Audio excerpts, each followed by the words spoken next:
Good morning. I'm Dr. Deborah Watson, Innovation Manager at Business West, and I'd like to welcome you to Innovating to Net Zero. If you are new to us, Business West is a B Corp offering business support to startup and growing businesses in South West England, and I shall share more information on how you may be eligible for support from us at the end.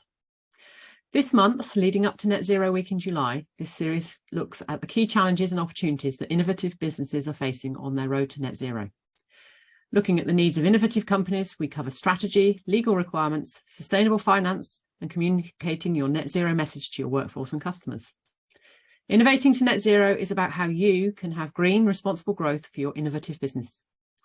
Firstly, a little bit of quick housekeeping. If you want to ask our speakers a question, please do add them to the Q&A section. And we are recording today's session so you can watch it back later if you wish. So, this morning, we look in more detail about the net zero pressures from main contractors on supply chains and what you can do about them.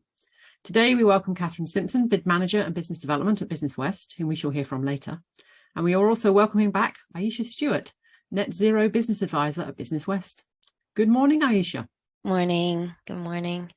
Let me get my slides up. All right. Can everyone see my slides all right? I can indeed. Perfect. Okay. Good morning, everyone. Thank you for joining this morning. My name is Aisha, and I'm presenting alongside my colleague, Catherine, this morning. As Deborah mentioned, this is the third webinar of the Innovating to Net Zero series, and the focus of today's webinar will be on winning and retaining business for growth. And as mentioned, please use the chat if you've got any questions, or the Q&A tab on Zoom if you've got any questions, and we'll get to them in the Q&A section.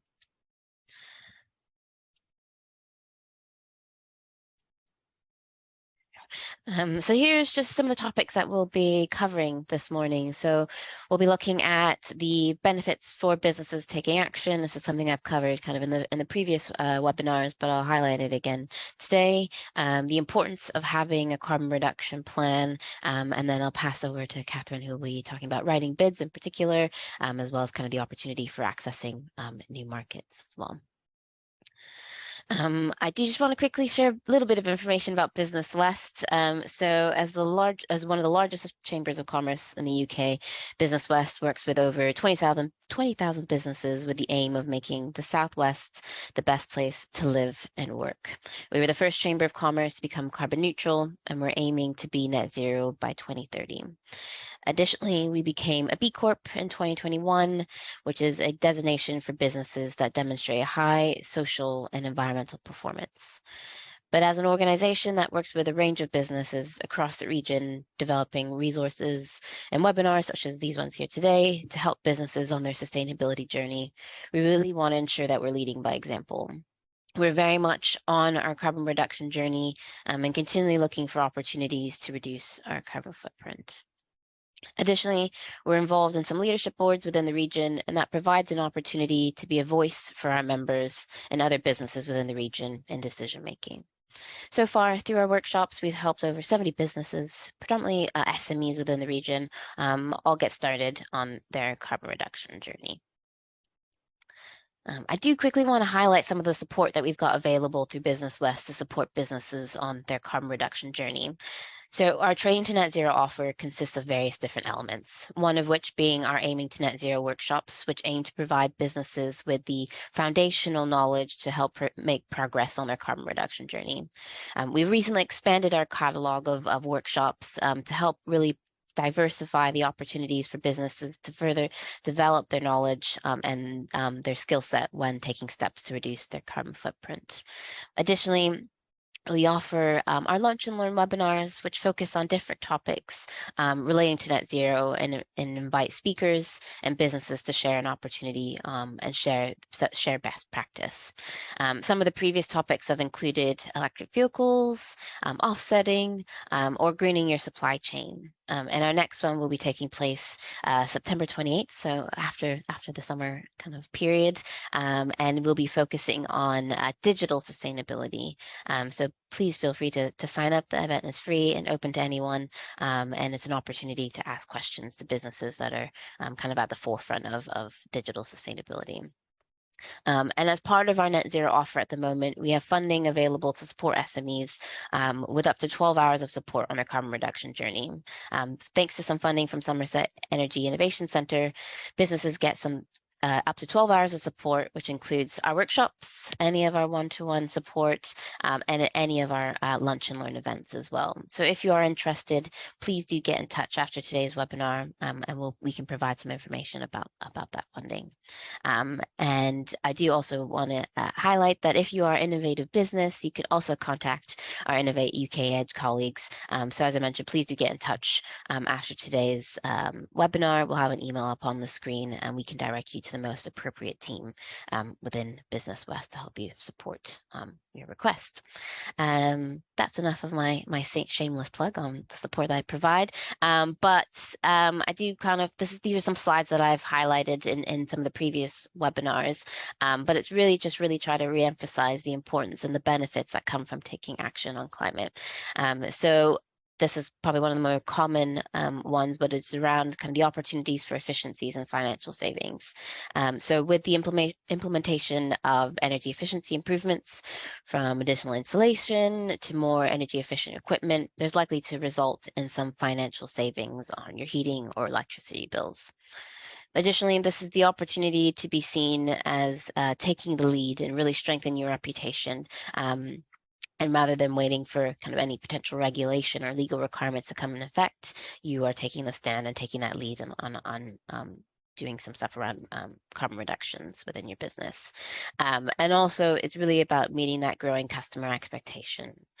According to a McKinsey study, about 76% of people think businesses should have a legal responsibility to the planet and people alongside maximizing profits.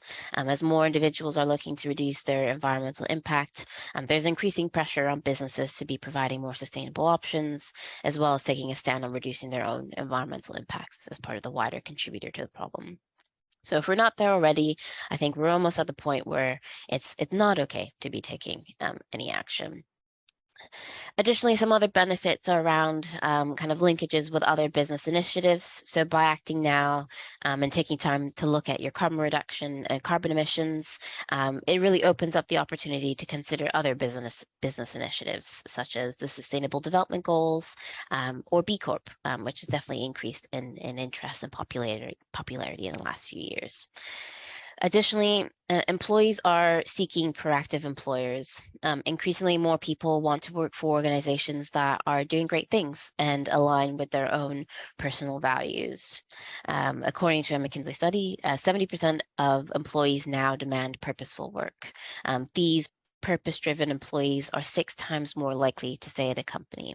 So there's a growing interest in employees applying and accepting roles for companies that are more environmentally sustainable. And from speaking to some businesses, we're finding that a lot more people are going into interviews and asking that organization what they're doing on sustainability, as well as wider environmental and social issues. Our last webinar of this series will look at communicating your sustainability ambitions and attracting and retaining talent will be a point that's highlighted within that webinar. So be sure to come along if you're interested in learning more about how to communicate your sustainability ambitions to the public, to investors, and even to your staff as well. And lastly, one of the other benefits that we'll talk about is kind of the main focus of today's session is meeting those expanding procurement requirements. There's an increasing need for businesses to have net zero plans when bidding for new work. And so recently, in 2021, the government announced their public procurement notice, which is requiring businesses and companies that apply for central government contracts will need to demonstrate the alignment with the government's 2050 goals. And we're starting to see this trend a bit more with local governments, universities, and the NHS. And I'll share some examples of organizations that are taking action to reduce their carbon emissions and look at their suppliers as an opportunity to do that.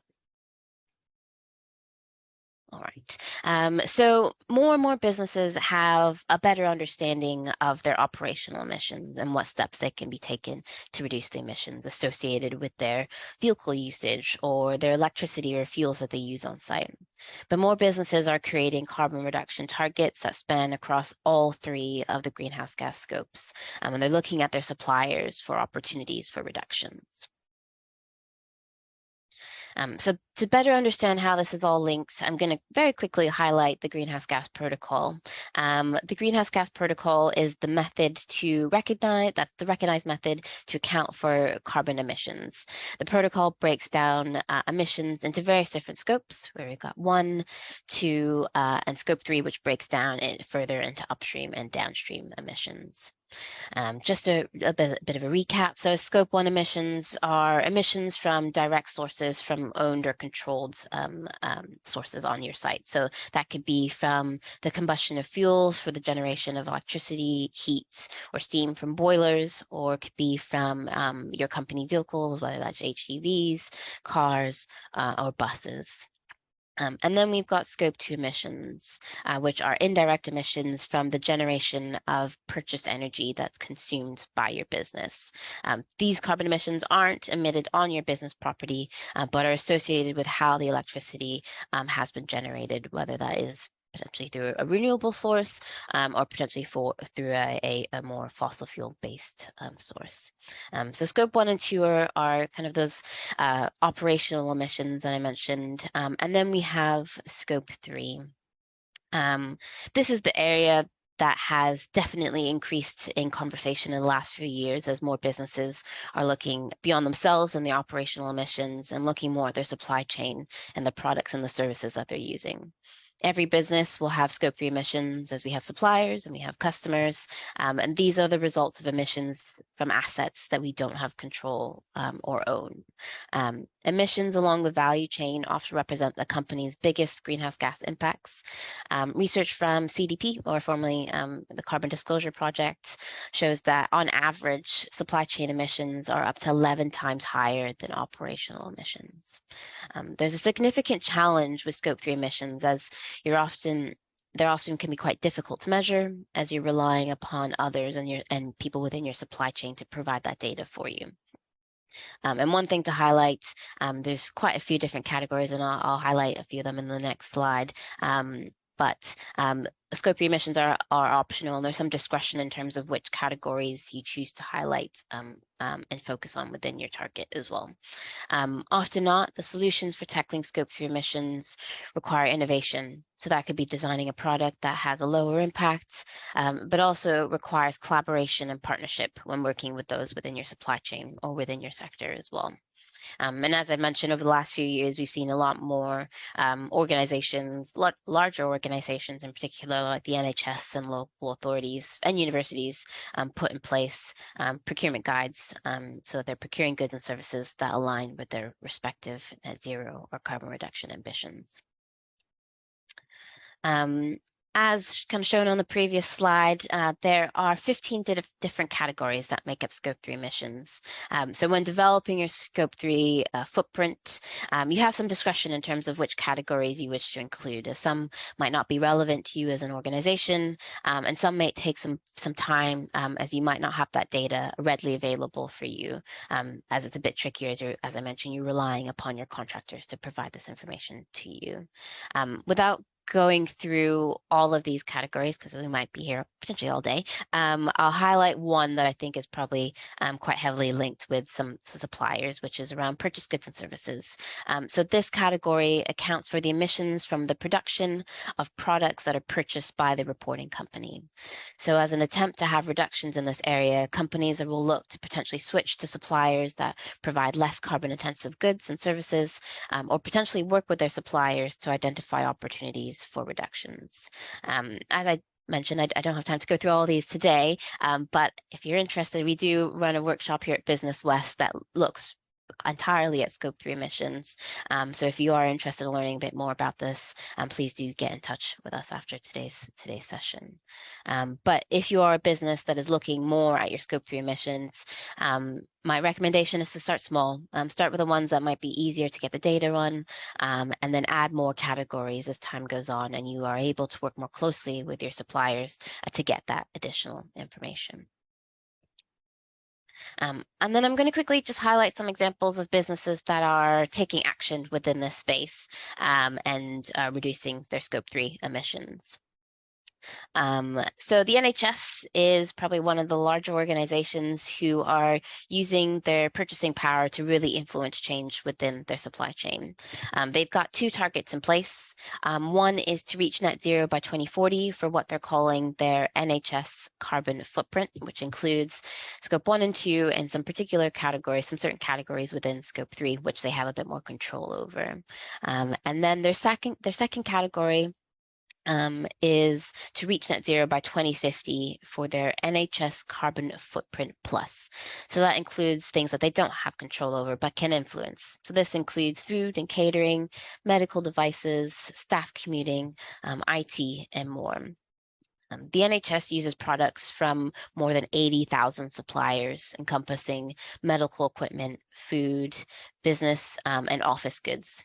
They've committed that in order to help them achieve their NHS carbon footprint plus net zero target, that by 2030, they will no longer purchase from suppliers that do not meet or exceed their commitment to net zero.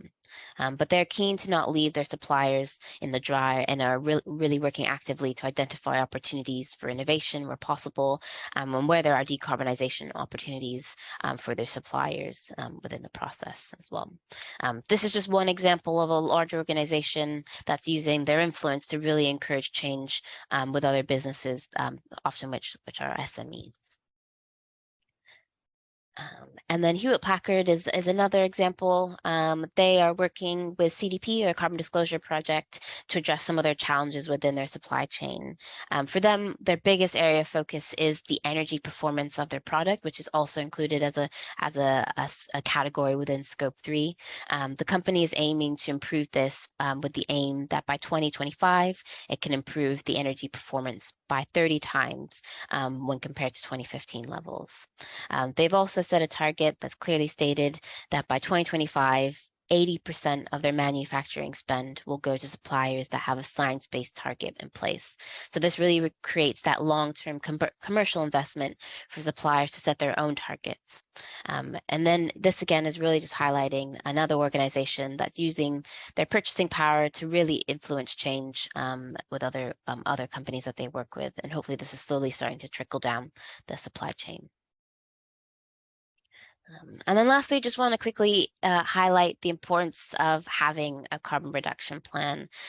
Communicating your carbon reduction target to interested parties. One of the benefits of having a carbon reduction plan is it really highlights and communicates your carbon reduction targets to interested parties, whether that be the public, your customers, or investors. A carbon reduction plan showcases your organization's commitment to want to be part of that movement that is tackling the climate crisis. Additionally, your action plan helps highlight the steps that you're already taking or will be taking to help you achieve your carbon reduction plan. It showcases that you've not just developed a target, but are putting in the necessary steps to help you achieve it as well. Your carbon reduction plan will also showcase how you align with your customers' sustainability ambitions and how you can work with them to help them achieve their respective goals. And lastly, it helps you remain competitive to be able to retain existing work, existing customers and contracts, but helps you open up to new markets and new opportunities for growth. So with that, I'll pass back to Deborah, who will introduce Catherine. Thank you so much, Aisha. So yes, next we do hear from Catherine Simpson, Bid Manager of Business Development at Business West, and then we'll go into a Q&A session after that. So Catherine, over to you. Thanks, Deborah. Thanks, Aisha. Hi, everyone. Just sharing my screen. Okay. Again, just checking everyone can see those okay.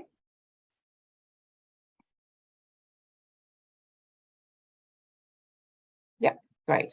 Okay. So just building on what Aisha's been talking about, my focus in the business is around with management and business development for Business West, and using this as a basis, talking about what we do and how we approach incorporating our climate reduction plan and climate action within our bid processing, and how it can help to support on business growth. So our main focus is bidding for formally tendered contracts within the public sector, but actually it's a good framework and structure that demonstrates what third sector, private sector companies are also doing.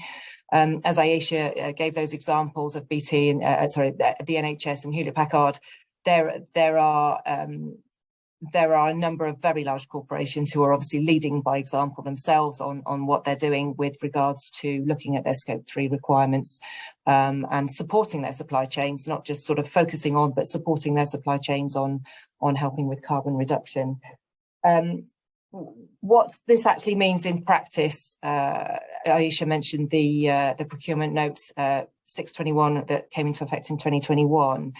This is the kind of formal requirement from a public sector point of view around contracts for over 5 million value, covering government departments and non-department public bodies, about the requirement for evidence of carbon reduction plans for all suppliers. What this actually means in practice is this is being used as a sort of framework for best practice. So although that sort of contract value of over 5 million may seem, it might not feel particularly relevant to some of the contracting that we're looking at, it's actually now more and more the case that PPN is being referred to in all bid documentation. So for public sector now, it's almost sort of mandatory requirement that you have evidence of some sort of carbon reduction planning to enable you to be part of the supply chain for public sector. And as we've seen increasingly, without these plans in place, you might start to miss out on private sector opportunities without being able to sort of demonstrate that, action on climate. This can also be used as a bit of a differentiator. However, it's not just a sort of mandatory piece, but the way that we operate and approach bid activity is these can sort of help provide great structures for demonstrating that you've actually got robust process controls in place for all of your operations. So for operations and delivery, and can demonstrate, that you're thinking ahead. You've got future of strategic planning as part of your operational delivery, but incorporating those sort of sustainability actions as part of your sort of general operational approach. Putting this into slightly broader context, so I mentioned that carbon reduction plans generally are needed to be evidenced, but actually what we're seeing from our perspective with public sector, but actually we are aware that private sector are sort of forging ahead with this as well, is that social value and community benefits, there's various different phrases, are becoming an increasing part of the evaluation process for tendering processes. So traditionally, maybe sort of 10 years ago, the evaluation was, sort of 50% on price and 50% on your quality response. Actually, we're seeing now an increase in the overall social value being incorporated into the eligibility criteria for assessing responses. And I'll just go into a little bit more detail as to how that all links up together with sustainability and the Sustainable Development Goals that Aisha mentioned previously as well. So I mentioned the Public Services Social Value Act, which was sort of 10 years ago, and this has been building slowly over those last 10 years to the point where the last couple of years we're actually seeing a real increase in social value and sort of responsible business being a part of tender requirements. There's a PPN that's related to this as well, which is 0620. So that aligns with the PPN 0621, specifically around sustainability. And this social value and this Social Value Act, it kind of comes under, there's various themes and they need updating a little bit because theme 1, for example, still mentions support on COVID recovery. But the themes overall are looking at sort of tackling inequality, equal opportunity and well-being, but with a significant theme of fighting climate change in there as well. So social value isn't a mandatory piece at the moment, in the sense that there is no one sort of formal measure. So it's a bit of a noisy market out there at the moment. But the Social Value UK is the body that supports businesses through this. So they are measurement agnostic. We are actually a member of Social Value UK. You may well hear of the National TOMS, which is specifically associated to the Social Value Portal, but there are various other different mechanisms as well. What they do all have in common is the ability to help procuring organisations to assess the responses from a bid point of view with regards to the contributions on social value. So whichever model procurement takes or you choose to take, they will be aligned with those UN Sustainable Development Goals, and they take the headings of jobs, growth, social, environment and innovation. So those 17 UN Sustainable Goals tend to sort of fit under those headings. And within that, a procurement organisation might look at what is a priority either for them as a general organisation, or they may look at what they actually want the particular contract to be achieving and what associated social value they would be seeking to gain from that particular contract. So it does vary from opportunity to opportunity. And it is a case of, if I take the Social Value Portal as an example, it's quite a structured spreadsheet in essence, where you basically say, right, from these headings and these categories that you are looking for value from, we can answer maybe 10 of them. So you look at what you can actually contribute within your operation. The one thing to bear in mind with social value is it needs to demonstrate additionality. So you can't just be sort of saying, well, the service that we will be providing will give you cleaner water if it's a piece of clean water equipment, or it can't be sort of related to if you're selling a sort of a piece of kit that helps improve sort of environmental standards, that kind of thing. It needs to demonstrate additionality. So for example, there's quite a lot around volunteering. There's quite a lot around support in schools and mentoring, that kind of thing. But there's also a lot of sort of support around contribution to the community and the environment. So this is a cultural piece as much as an operational piece.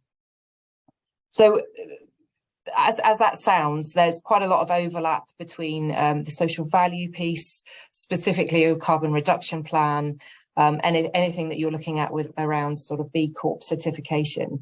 So there's quite a lot out there at the moment, and it's really deciding how best to demonstrate your own capability and your own sort of cultural ambitions around sustainability and social value. So selecting what you can demonstrate. I've only seen a couple of examples recently where these will actually be written into the contract deliverables.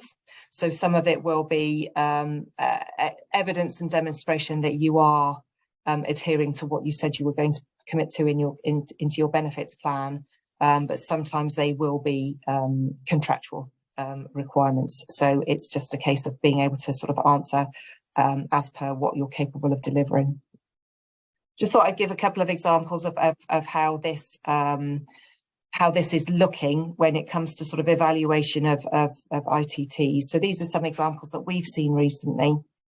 And although that's the sort of sustainability piece sort of talks about 5 million contracts, as you can see from this, lower down the value chain, the social value and sustainability is really becoming a key part of that evaluation.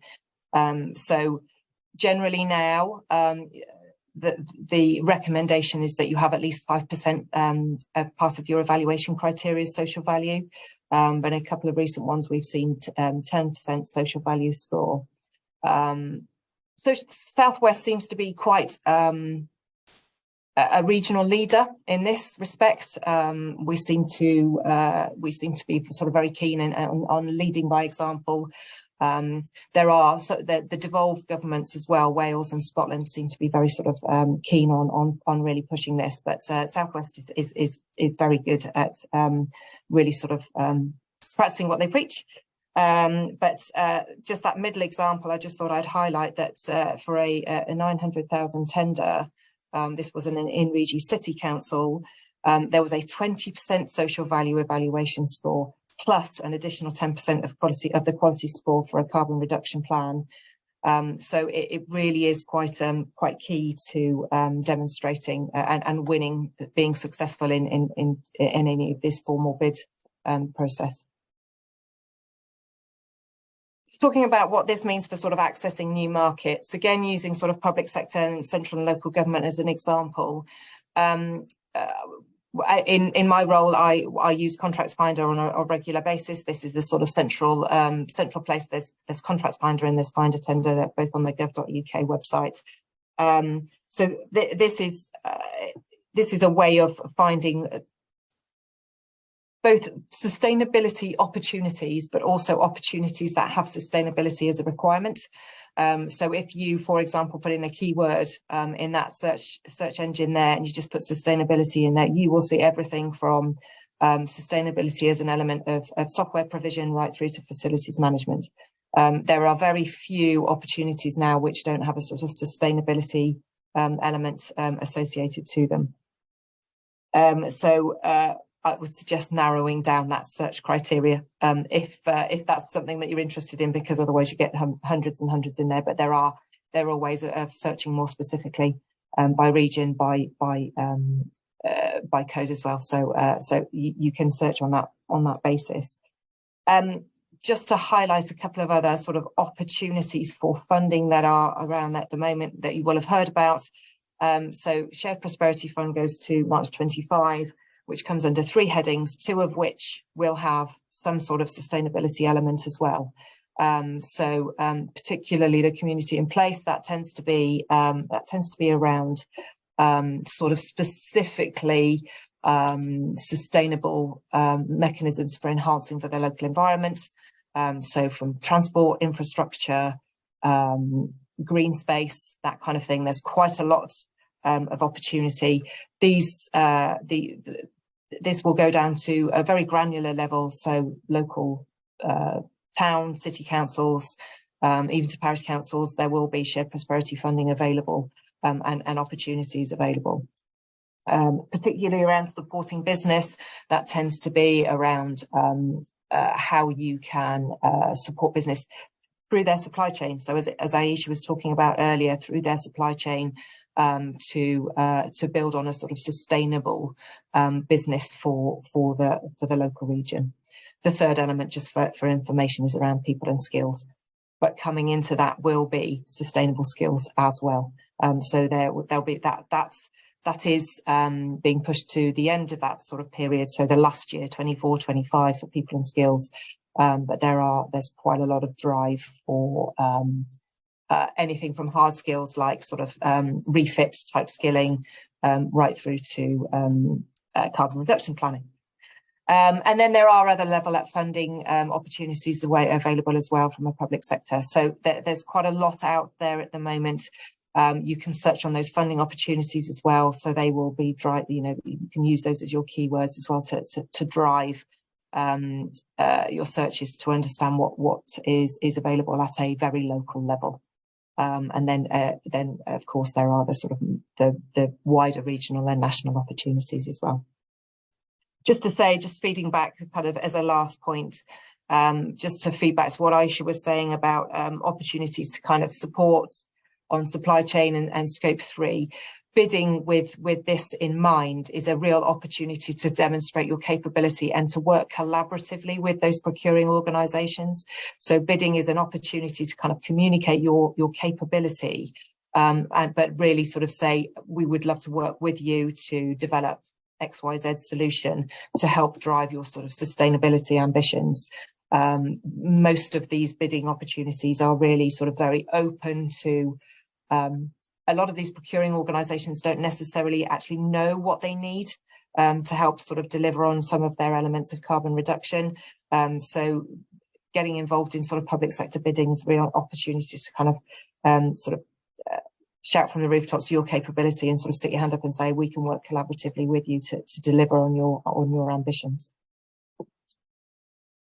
And just finally, I mentioned a couple of these just so that there's some useful links for you as well. But there's a lot of information around that, particularly around social value. So as I say, it's quite noisy, but the sustainability piece is a common thread throughout all of that sort of social value and B Corporation discussion.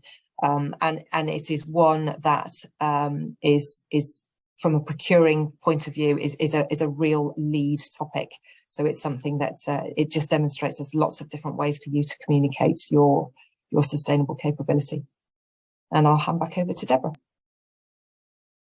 Thank you so much, Catherine. I think we've just put most of those links, if not all of them, in the chat for everybody so that they can take note, and we will make sure they go in the message that goes out after this event with the other details. So those links will all be available. I've got a few chats, a few questions coming in on the various chats and things. So let me just see what we've got. So first question, one for Aisha. You said scope 3 is optional, but do you think it will remain so? No, definitely not. I think that is the most, as I mentioned, I think in my slides, that is where the largest greenhouse gas impacts are for a lot of businesses. So it was, I think the optionality around it was largely just because getting the data is a big significant challenge, but we know now that the benefits that come from tackling scope 3 emissions is necessary in order for us to achieve our net zero ambition. So I think there's going to be a lot more drive for businesses to be in that space, especially around so science-based targets is a framework that exists, and there's a lot of emphasis around scope 3 emissions and creating very comprehensive kind of approach to how you're tackling that. So that's me rambling to say that there's more desire. More's coming. I think the future is more, not less, in all of this. Yeah, definitely. Okay. So next question I've got in, so somebody's just said, if I've just started out on my sustainability journey, should I include or exclude this in my bids? I don't want to be scored down. Catherine, I guess that was probably one for you. Yeah, I'll take that one. So I think we've got to probably a stage now with regards to particularly smaller value, private sector, public sector. I think it is better to include what you have already than to kind of remain silent on it. I think absence actually will potentially put you at risk of not being eligible to be considered. I think demonstrating that you have a plan in place, even if it is, a standing start, demonstrates that there is a recognition that this is as Aisha says, this is growing in momentum. But also that point that I made about working collaboratively with your clients and your customers, I think it is demonstration that you are working towards a plan. So including it and being honest, I think is the way to go. Yeah, I think the questioner asked about sustainability journey, and I think everybody is on a journey, just some have started near the beginning, others are getting further along it, but everyone's still on that journey. So articulate where you are rather than trying to pretend it doesn't exist. Question around cultural ambitions here. We did talk a little bit about that. Question, how do you get your board on board for doing some of this stuff? Aisha, I guess that's probably one for you. Very good question.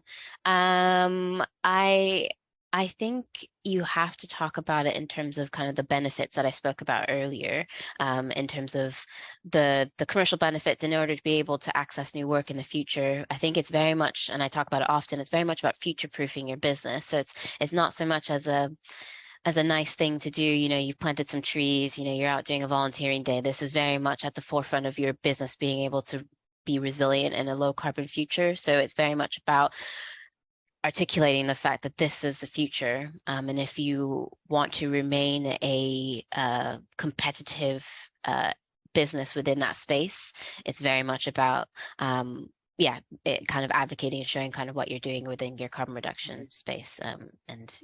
If you can't win contracts in the future, your board probably want to know why, and if it's I was just going to add that, you know, I think evidence of opportunities that might be missed, if you aren't up to speed on this, then I think that's quite a strong message to a board as well.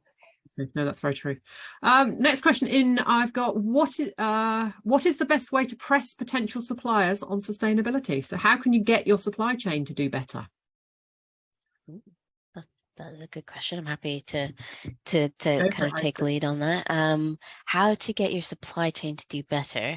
I think it's, so for example, I'll use the NHS example. So the NHS example came because, I became aware of it because the organization came to us to say, we work with the NHS. They're about 60% of the work that we do at the moment. And they said to us, this is what's happening. How do we get ready for it? And how do we kind of, how can you support us to be prepared for whatever reporting requirements are going to come down the line?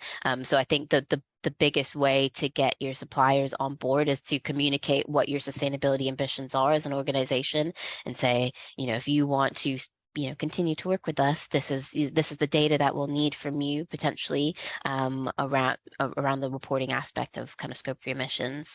And these are kind of the expectations that we might have around some of the suppliers that we're working with. So for example, I use the Hewlett-Packard example that said 80% of their businesses, their manufacturing spend will only go to businesses that have a science-based target in place.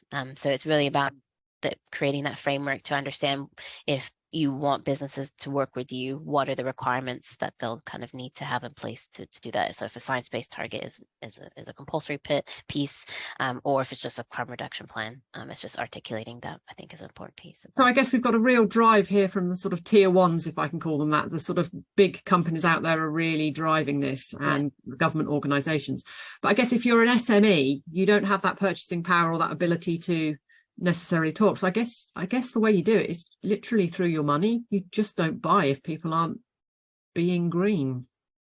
Yeah, definitely. And I think I think that trickle down the supply chain, I think will have to slowly kind of hit the SMEs as time goes on, but it's very much kind of using that purchasing power that SMEs do have to kind of influence that within their supply chain. And it can be an iterative process as well, I suppose. As perhaps if you're part of something else's supply chain, you kind of are seeing that feeding down, and you develop that, you know, in a manageable way for your supply chain yourself. It doesn't have to be a sort of big bang all at once, but it means it, and it also needs to be manageable by the company themselves. You know, you can't, like you say, you can't just sort of switch off your own supply. So you need to make sure you kind of prioritize what you think is going to get the sort of biggest sort of reduction over time. Yeah, so you don't have to tackle everything all in one go. No. Pick one thing that you can do in your supply chain, tell your suppliers that you're going to move to a more sustainable product, and either they can then work to make sure they can provide that, or you will move your supply chain elsewhere, and then that's an ongoing dialogue. But you can pick literally one item at a time, very nearly. Yeah. Right, where are my questions next? Getting a bit more serious. At what stage in your net zero plan should you introduce ISO standards? I mean, that could be from the beginning, to be honest. I think that's a good question. I don't see why they couldn't be kind of happening concurrently, I think. But yeah, that's a good question. I'm personally aware that some universities are now following, I'm going to get the number right, ISO 20400, which is around sustainable procurement. And I know some of them are starting to implement that. Okay. So presumably that will push what they're doing around that ISO standard. But again, if you're interested in ISO standards, do get in touch because we can help you with that. Next question, a green termination clause. To match a greener offer, is it acceptable for SMEs to use green termination clauses or not?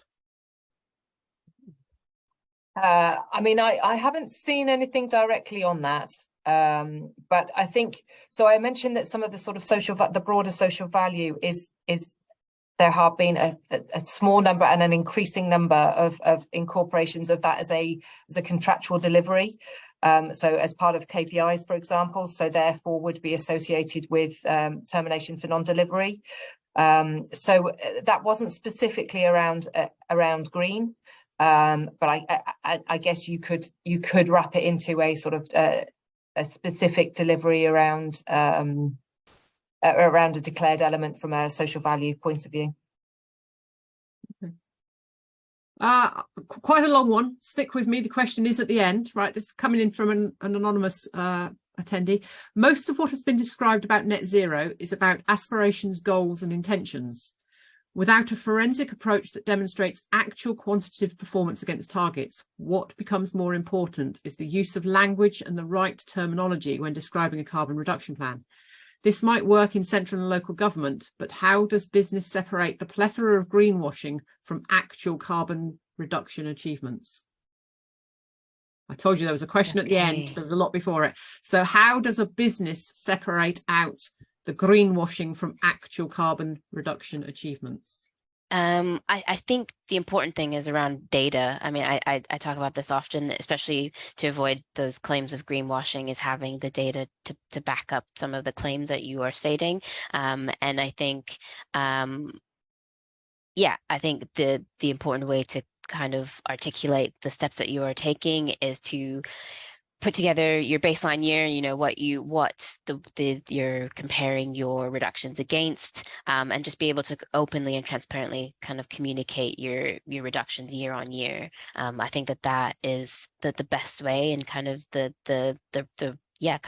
only way really to really quantify those achievements that you're making as a business, and avoid those claims of greenwashing. Because I think you could get caught up in making some claims and saying nice things about all the trees you're planting, whatever it may be. But I don't think anyone can kind of discredit the data that backs up some of those claims that you're making. So I think having someone certify that data also, I think, reemphasizes the quality of the data you're putting into your plan. So I'd definitely recommend having an organization to kind of certify the data that you're putting together, to just reinforce the quality of it, I think, as well.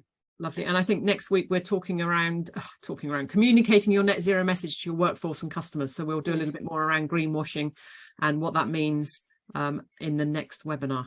And just one other point on that, Deborah, is any of those accreditations that we've talked about.